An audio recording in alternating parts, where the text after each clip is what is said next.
एक गांव में रामधन नाम का एक व्यक्ति रहता था। उसके पास एक भैंस थी। भैंस तो गांव में सबके पास थी, मगर रामधन की भैंस में एक खास बात थी। बाकी भैंसें दूध और गोबर देती थीं। रामधन की भैंस न तो दूध देती थी और न ही गोबर। रामधन की भैंस गोबर के बदले सोना देती थी। आधी रात होती तो बाड़े में बंधी भैंस चिल्लाने लगती। फिर रामधन टोकरी लेके जाता और भैंस के पीछे रख देता। भैंस के पेट से सोना निकलता और टोकरी भर जाती। सुबह रामधन सोना लेकर बाजार जाता और सोना बेचकर खरीदारी करता। इस प्रकार रामधन गांव का सबसे अमीर आदमी बन गया। उसने गांव में बड़ा सा बंगला खड़ा किया, महंगी गाड़ी खरीदी, अच्छे अच्छे कपड़े, अच्छा अच्छा खाना। उसे किसी चीज की कोई कमी नहीं थी। ये सब देखकर गांव वाले चौंक गए। ये रामधन तो बहुत बड़ा आदमी बन गया। हाँ, ना तो खेती करता है ना व्यापार करता है। बस एक भैंस है जिसे दिन रात पालता है। समझ नहीं आता एक भैंस से इतना अमीर कोई कैसे बन सकता है। अरे भाई, भैंस है उसके पास, पर ना तो किसी ने उसे भैंस का दूध बेचते देखा है, ना गोबर। जरूर उसकी भैंस सोना देती होगी। आदमी की बात सुनकर गांव वाले हंस पड़ते हैं। लेकिन कालिया नाम का गांव वाला सोच में पड़ जाता है। उसे यकीन हो जाता है कि हो न हो, रामधन की अमीरी के पीछे भैंस का ही हाथ है। रात होती है तो कालिया रामधन के भैंस के बाड़े में चोरी छिपके घुस जाता है। कालिया को देखकर भैंस चिल्लाने लगती है। आज आज तो पता करके ही जाऊंगा, ये भैंस है या सोने की खदान। थोड़ी देर बाद हाथ में टोकरी लेकर रामधन आता है और भैंस के पीछे टोकरी रखकर भैंस को सहलाने लगता है। थोड़ी देर बाद भैंस के पेट से सोना गिरने लगता है और टोकरी भरने लगती है। कालिया ये देखता है तो पागल हो जाता है। ये भैंस नहीं, ये तो सोने की खदान है। ये भैंस मुझे चाहिए, किसी भी कीमत पर मैं इसे हासिल करके ही रहूंगा।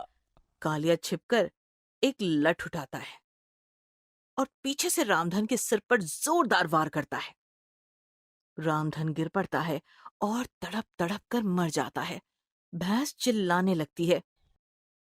चिल्ला मत मेरी अम्मा, कोई आ जाएगा। अब मैं तेरा नया मालिक हूँ, मैं तेरा अच्छे से ख्याल रखूंगा। कालिया सोने से भरी टोकरी उठाता है, भैंस को चुराकर चोरी छिपके अपने घर लाता है और बाड़े में बांध देता है। अब तो काम करने की जरूरत ही नहीं, रोज रात सोना पाओ और ऐशो आराम की जिंदगी कटाओ। दूसरी रात कालिया टोकरी लेकर बाड़े में गया। उसने टोकरी भैंस के पीछे रख दी और भैंस को सहलाने लगा, पर भैंस सोना नहीं दे रही थी। कालिया परेशान हो गया। सुबह तक वो सोने की चाह में भैंस को सहलाता रहा, लेकिन भैंस अपनी जिद पर अड़ी थी। भैंस अभी नहीं है, धीरे धीरे संभल जाएगी। सोना ना सही, दूध तो देगी ना। कालिया भैंस का दूध निकालने बैठ जाता है, पर भैंस दूध भी नहीं देती। कालिया परेशान हो जाता है, फिर भी खुद को समझाता है। चलो कोई बात नहीं, रात को फिर आता हूँ, देखता हूँ सोना कैसे नहीं देती है। हाँ। आधी रात में उठकर कालिया फिर भैंस के बाड़े में टोकरी लेकर आता है और भैंस के पीछे रख देता है। इंतजार करते करते सुबह हो गई, फिर भी सोना नहीं मिला। रोज रात कालिया बाड़े में टोकरी लेकर आता और खाली हाथ लौट जाता। ना तो भैंस कालिया को सोना देती, ना दूध और ना ही गोबर। कालिया गुस्सा हो गया। हाँ, लगता है भैंस बड़ी जिद्दी है, इसलिए सोना नहीं दे रही। पर मैं भी बड़ा जिद्दी हूँ, सोना तो लेकर ही रहूंगा। इतने दिनों से सोना नहीं दिया हैं? हैं, मतलब इसके पेट में ढेर सारा सोना दबा पड़ा है। इसका पेट फाड़ कर सारा सोना निकाल लेता हूँ। हाँ। कालिया सोने के लालच में निर्दयी बन गया। बड़ी सी छुरी लेकर गरीब भैंस का पेट फाड़ने लगा। भैंस चिल्लाने लगी और चिल्लाते चिल्लाते मर गई। कालिया ने भैंस का पेट देखा तो देखता रह गया। भैंस के पेट में सोना था ही नहीं। हैं? अच्छा हुआ मर गई साली। धोखेबाज भैंस रामधन को सोना देती थी और मुझे गोबर तक नसीब नहीं हुआ। कालिया ने भैंस का शव ठिकाने लगा दिया और सो गया। एक रात कालिया अपनी गर्भवती बीवी के साथ सोया था। अचानक चीखती हुई कालिया की बीवी जाग गई। अरे क्या हुआ? कोई बुरा सपना देखा क्या? आह, बहुत बुरा सपना। मैंने बहुत बुरा सपना देखा।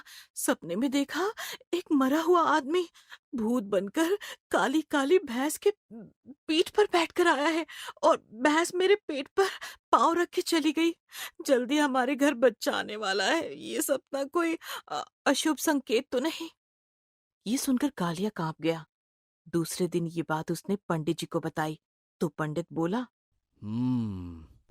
मैं अभी बताता हूँ। बेटा, तुम्हारे हाथों किसी आदमी या भैंस की हत्या तो नहीं हुई? हाँ गुरुजी, हुई है।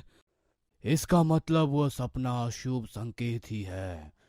जल्द ही तुम्हारे साथ कुछ ऐसा होने वाला है जिसकी तुमने कभी कल्पना भी नहीं की होगी। क्या? पर बाबा, इसका कोई तो इलाज होगा। नहीं, ये तुम्हारे कर्मों के भोग है। इसका कोई इलाज नहीं है। तथास्तु। कुछ दिनों बाद ही कालिया की बीवी एक बच्चे को जन्म देकर मर गई। कालिया ने जब बच्चा देखा तो उसका दिल दहल गया।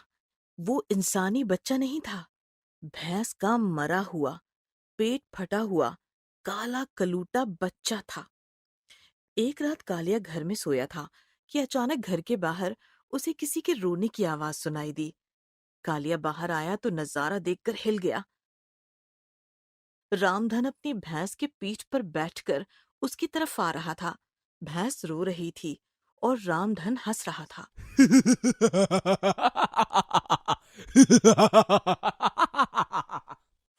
लालची इंसान, मैं तुम्हें नहीं छोड़ूंगी। मेरे मालिक के साथ तुमने मुझे भी मार दिया। जानता है मैं रामधन को सोना क्यों देती थी? जब ये गरीब था और जंगल में भटक रहा था, तब एक शेर के मुंह से इसने मुझे बचाया था। इसलिए मैं सोना देकर इसका एहसान चुका रही थी। इतना कहकर भैंस हंसने लगती है।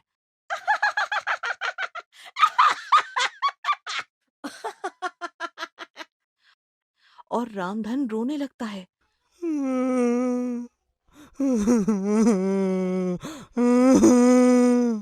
उसकी आवाज सुनकर कालिया का दिल कांप जाता है। पाप हुआ है तुम्हारे हाथों। तुम्हारी बीवी और बच्चा तो हमने खत्म कर दिया। अब तुम्हारी बारी है। कालिया चिल्लाते हुए भागने लगता है। बचाओ, बचाओ, बचाओ। रामधन और भैंस का भूत उसका पीछा करते हैं। कालिया की आवाज सुनकर गांव वाले बाहर तो आते हैं, पर भैंस और रामधन को देखकर घर में छिप जाते हैं। कोई कालिया की मदद नहीं करता।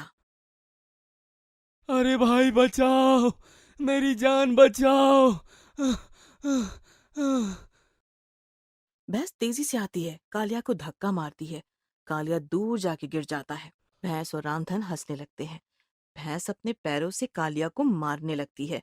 सींगों से उसका पेट फाड़ती है। खून बहने लगता है। कालिया बुरी तरह जख्मी हो जाता है और मर जाता है। कालिया को मारकर भैंस और रामधन हंसते हुए जंगल की तरफ चले जाते हैं।